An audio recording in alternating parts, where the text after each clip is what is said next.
Assalamualaikum dan selamat sejahtera. Terima kasih kerana sudi menonton. Pada kali ini saya ingin berkongsi satu perspektif ataupun satu sudut pandangan tentang soalan yang kerap disoal dalam ataupun in between waktu rehat semasa program Train the Trainer, iaitu soalan mengenai harga.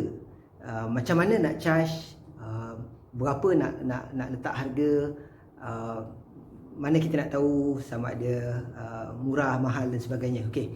Biasanya soalan ini kita akan jawab dalam konteks di mana pasaran yang kita melibatkan diri.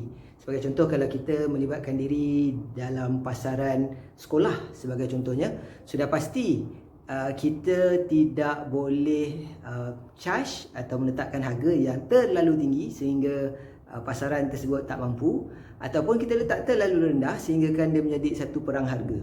Secara logiknya kita akan sesuaikan dengan keadaan pasaran. So sebagai contoh, kalau pasaran korporat, biasanya pasaran korporat dia bukan ditetapkan, tetapi rujukan utama adalah harga maksima yang boleh dituntut dalam perbelanjaan latihan melalui proses tuntutan HRDF sebagai contoh. Jadi biasanya pasaran korporat dia sudah biasa dengan skop harga yang disebut sebagai harga pasaran HRDF. HRDF menetapkan harga ceiling, berapakah jumlah tuntutan latihan atau fee latihan yang boleh dibuat oleh syarikat yang menyumbang ataupun mencarum ke tabung HRDF. Jadi itu adalah satu benchmark, salah satu benchmark. Boleh tak kita charge lebih? Boleh. Nak charge kurang? Boleh. Orang komplain sebab kita main harga. Tapi kalau kita charge lebih, apa yang berlaku ialah dia tak bolehlah tuntut 100% daripada HRDF. Jadi ini kita kena faham.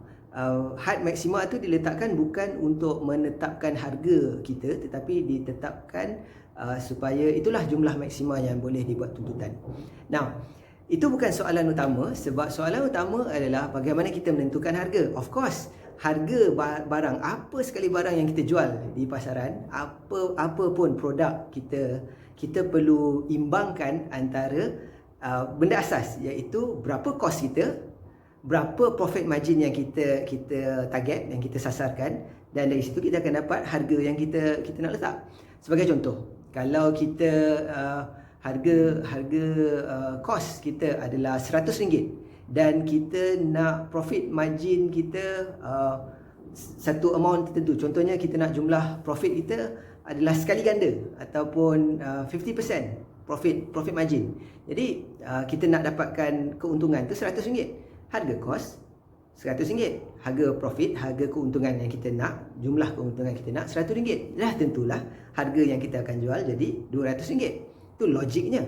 Nah, dalam konteks kira-kira kasar ni, masalah kebanyakan trainer, terutama sekali trainer yang freelance, adalah mereka, ataupun saya sendiri adalah freelance trainer. Pada awal kerjaya saya sebagai seorang trainer, saya merupakan seorang yang melibatkan diri secara freelance.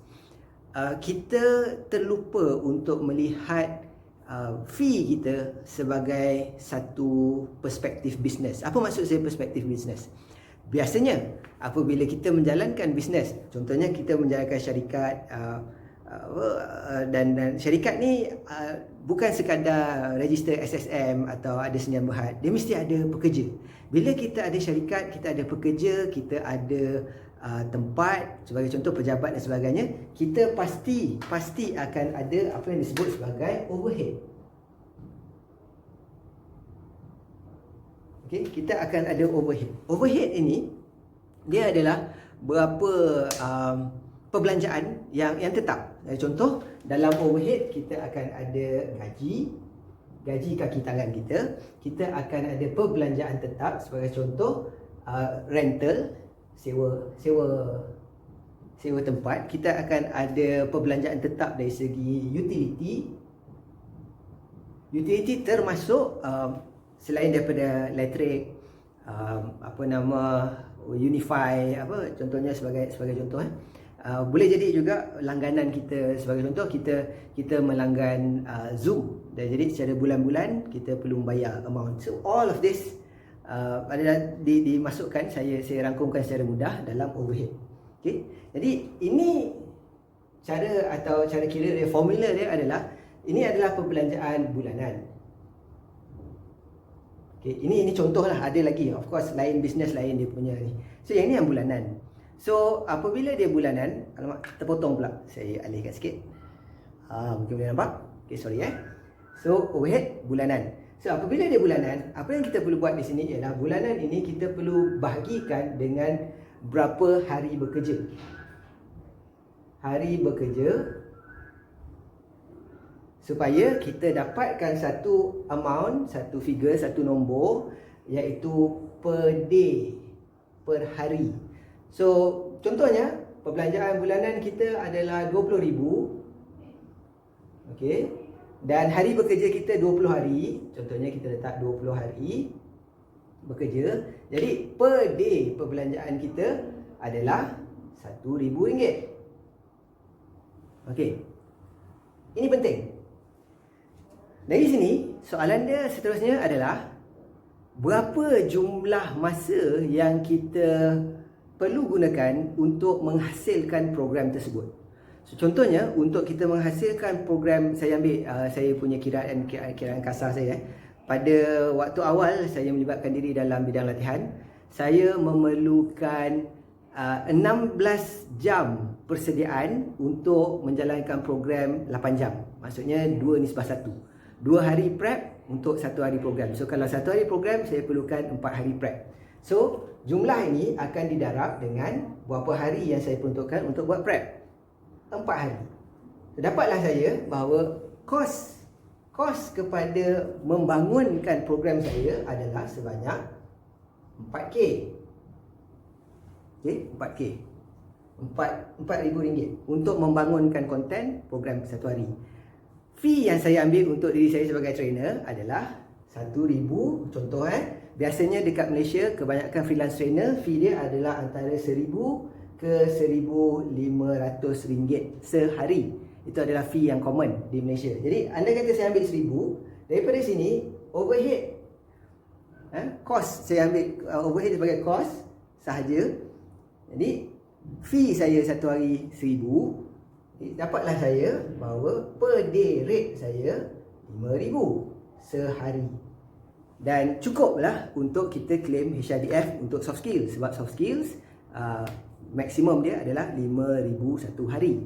So daripada kira-kira kasar ni, kita dapat kita punya fee RM5,000 satu hari. So kalau program kita 2 hari, kali 2 lah, jadilah RM10,000 harga program tu.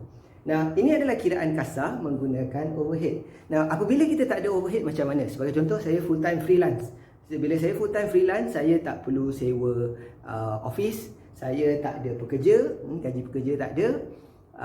Of course, bil api, bil air kat rumah tu lah juga apa yang saya gunakan. So dekat sini kita ada kira-kira lain. Sebagai contoh, investment kita kepada topik tersebut. So yang ni dah faham overhead. Saya bagi lagi satu contoh, iaitu contoh apabila kita menggunakan method lain, iaitu method investment untuk develop program. Sebagai contoh, bila saya gunakan method investment pula. Okay. Sebagai contoh, bila kita invest untuk develop satu-satu program. Contohnya saya nak wujudkan program, atau saya nak create program komunikasi. So, apakah investment yang saya perlu buat untuk program itu? Sebagai contoh, saya kena beli buku rujukan. Buku rujukan contohnya harga dia RM200. Saya beli 3 buku, so ada kat RM600 kat situ. Ataupun ambil satu figure, contohnya buku rujukan saya RM500. Okay. Lepas tu saya kena ada props, games yang saya nak gunakan dalam program communication tadi. So contohnya untuk props, saya buat saya print, lepas tu saya laminate. Saya laminate boleh pakai banyak kali. So, tapi kali pertama saya kena invest beli props tu. Contohnya saya kena beli laminate machine, saya kena beli laminate punya filem, saya kena print, dan saya dapatkan produk tu. Dia katakan props ini saya mengambil lebih kurang gitu gini, semua sekali lah RM500. Apa lagi? Untuk develop program itu sendiri. Kalau tak ada, let's say lah upah penat saya lah. Upah penat saya memikir, membaca, time saya. Andai katalah saya set saya punya upah untuk saya develop tu, upah saya ambil lagi RM500 contohnya, untuk upah saya memikir, baca, sebab masa yang saya peruntukkan dekat situ. So dari sini investment kita adalah untuk satu program tu RM1,500 per program, atau sekali kita buat. Tapi program ini dia akan terguna pakai banyak kali. Lifespan satu-satu program, berdasarkan pengalaman saya sendiri, saya tengok lifespan satu-satu program sebelum perlu kita update, kita upgrade dan sebagainya, lifespan satu-satu program biasanya adalah sekitar 10 kali kita jalankan. 10 kali kita jalankan program yang sama, lepas tu nanti kita akan perlu tambah baik, kita akan perlu tambah konten dan sebagainya. Biasanya 10 kali. So dengan 10 ni sebagai contoh, kita boleh bahagikan konten ini kepada fee ataupun investment yang kita telah buat ni kepada 10 kali. Maksudnya setiap kali kita jalankan program tu, fee untuk the development of the props, the materials apa semua, lebih kurang RM150 per program. Contoh, kalau saya jalankan full time freelance, saya kena consider RM150 ni, boleh nampak tiupkan sikit, RM150 ni ke dalam setiap kali saya menjalankan program. So contohnya, kalau fee saya tadi saya ambil RM1,000 per day, RM1,000 pula, RM1,000 per day, RM1,000 per day. To be fair to myself, untuk berlaku adil pada diri sendiri, saya perlu masukkan RM150 ke fee tu, sebab sambil saya jalankan program tu, saya membangunkan program tu, development cost saya RM150 untuk setiap program ataupun setiap kali ni. So saya kena masukkan ni. Contohnya program tu 1 hari, dia akan jadi, ditambah dengan RM150 ni, dia akan jadi RM1,150. Fee saya sepatutnya RM1,150 satu hari. Okey lah, let's say for example RM150 ni untuk program 2 hari.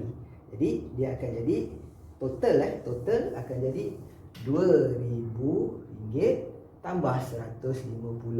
Kalau saya nak revise balik fee saya per day, dia akan jadi separuh lah. Dia akan jadi RM1,075. Katakanlah saya kata RM75 ni tak apa nampak lah, tak apalah, saya diskaun, saya boleh stick kepada RM1,000 satu hari. Saya rasa selesa, saya rasa okey, saya boleh ambil. Faham Jadi dekat sini sebenarnya berapa kita charge sebagai business, sebagai freelance trainer dan sebagainya, perlu bergantung kepada figure yang begini. Kita perlu kira. Kita tak boleh agak-agak tengok orang lain charge RM50, kita charge RM50. Tak boleh. Sebab mungkin investment dia tidak sama dengan investment kita. Kita beli buku harga RM500, mungkin dia tak beli buku. Mungkin dia beli e-book. Kita tak boleh nak agak. Kita tak boleh nak agak berapa cost dia. Jadi berhati-hati apabila anda membuat kira-kira asal atau kira-kira awal dalam menentukan harga. Cara paling baik bagi orang beginner, bagi orang yang baru masuk dalam industri adalah tanya kawan-kawan berapakah rate yang lebih kurang selalu diterima, dan sekiranya kita berpuas hati, kita okey, kita rasa macam bolehlah.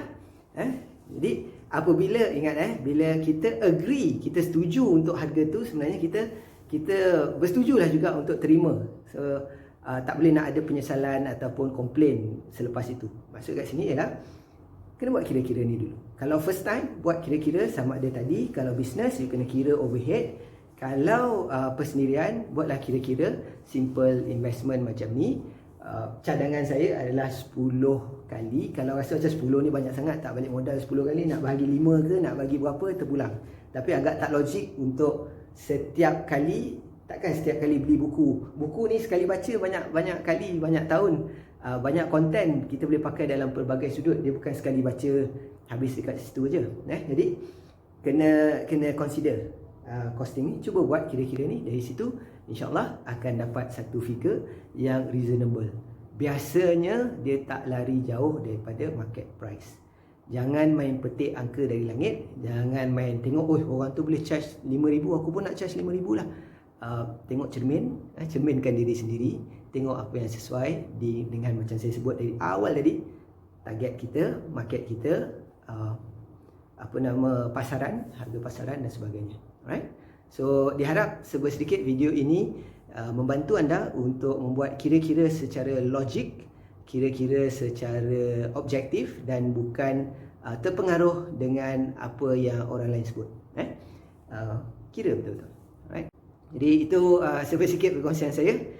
Terima kasih kerana sudi menonton. Assalamualaikum warahmatullahi wabarakatuh. Stay safe.